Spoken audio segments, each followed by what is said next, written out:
I've been watching a lot of reviews, and everyone is really pushing the Neo above and beyond what it's designed to be. I mean, they're doing DaVinci Resolve and Blender and really just taxing these machines.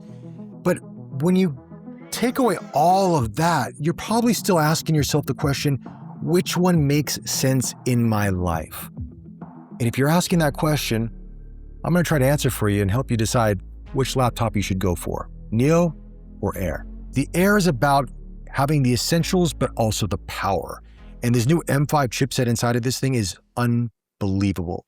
If you've been holding off upgrading because you've had the M1 for a number of years, and you're like, look, the M1 still does a great job. When you try an M5, could be the M5 out of this, the M5 Pro or the M5 Max, you're going to be blown away at actually how good these chips are. Let's talk about the Neo for a second. This is the hype laptop, and this brings me back to the day when the iMac and the iBooks launched in the late 90s. Those colors, how fun they were. It brought fun back into computers. And that's what the MacBook Neo does in this generation. You've got the citrus, blush, indigo as I have here, and the silver. And they're small, they're compact, they're not that expensive, but they're a laptop that if you have, like they say, the citrus or the blush, for example, and you're in a cafe, everybody knows what you have, and they'll come up to you, oh, is that the new MacBook Neo? And trust me, it happens. Now, I didn't get the citrus for this review. I had to pick up the indigo because citrus and blush were sold out. By the way, in case you're wondering, I went to the store here in Singapore, a couple of them. The number one color selling here in Singapore is blush, then followed by citrus, then indigo and silver, and of course the 512 variants. The 256 is not moving as much, but I mean, obviously for a little bit more, you get more storage, you get Touch ID, so it makes more sense. But when you fill this laptop the first time you pick it up, if you haven't gone to the Apple store yet, this blows away any budget laptop we have seen from other manufacturers out there. I mean, most of them are plasticky, the displays aren't that great. You're just getting them because they do the job. They don't inspire you, but Apple's changed this. They brought a budget laptop in a body design and build quality that's right up there with their Airs and their Pro laptops at a fraction of the price. This is awesome. The display on this is very nice. While it doesn't have the same color range as the MacBook Air and Pro displays respectively, it's still good enough. I mean, I was editing photos side by side. You probably can tell a little bit of a difference, but unless you have two laptops side by side, you're not going to notice. And if you're a photographer and you just want something easy just to take with you and edit some photos, you just, snapping photos on your phone or your camera, whatever have you, you're not a pro, just a hobbyist, you're going to be fine with how this display is. It's great. Speakers on this are side firing, and they've got a nice kind of color-coded speakers. By the way, the grill's color-coded to the body of this. Very nice sounding speakers. For the price point, they are very nice. They don't sound tinny. They don't sound too thin. They actually give you a nice soundstage because they side fire and they kind of envelops you. Now, the best experience is actually sitting in front of it. If you sit on the side, it doesn't sound so good. But if you sit in front, it does give you a better soundstage. This was the one that excited me from an aesthetic standpoint. I mean, it's such a beautiful piece of art and craftsmanship. And it's something that when you get into, out of all the iPhones that were launched, this was the one that excited me from an aesthetic standpoint. I mean, it's such a beautiful piece of art. Keyboard, same keyboard as what we're seeing here. I like the fact that they kind of color-coded the keyboard to the laptop that you're getting. So Indigo's got a little bit of kind of an off-white, kind of bluish tone to it. Citrus, blush, eyes, all the same thing. The trackpad is not haptic. It is a physical touchpad or trackpad. And that might be probably the only con I would find out of this. Personal preference, but I do like the haptic feedback out of the newer laptops from Apple over the past few years. This is a little bit different, but what I did is I went inside the menu, then I selected tap to touch, and it makes it a little bit quicker and more intuitive. I don't have to always press down on it, but it's a little bit different because I'm just not used to it. But again, if I had this laptop for a month or 2 months, I wouldn't even think twice about it, but it's just one of those first impressions things. Ports-wise, you have USB 3, USB 2, no Thunderbolt inside of this. Again, not designed for those who need Thunderbolt. If you need Thunderbolt, move over to the Air. Just don't even think about it. Just go to the Air or to the Pro machines.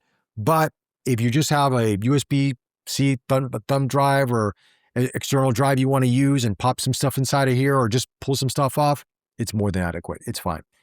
Charging on this, again, via USB-C, does a decent job.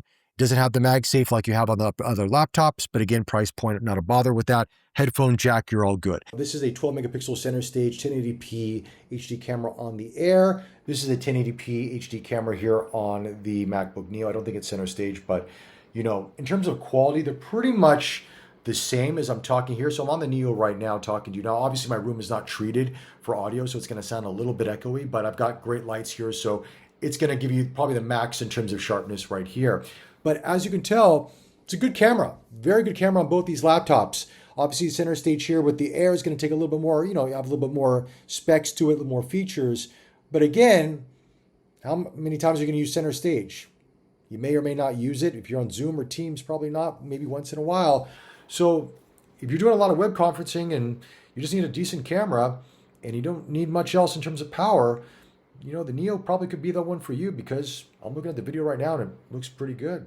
Battery life has been great on this, I'll be frank with you. It's really good. Again, because I'm not pushing the laptop. I'm not trying to make this a pro machine.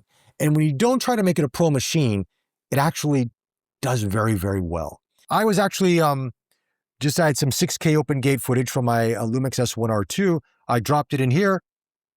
It ran fine in Final Cut. I mean, I did a little bit of a color grade onto it, put a couple clips there, and it was good. No issues at all. It's 6K. Again, is it as smooth as the Air? No. Is it as smooth as the Pro? No. Could I edit an entire video? Yes, I can, but it is enjoyable to do so. And that's where the question comes into mind.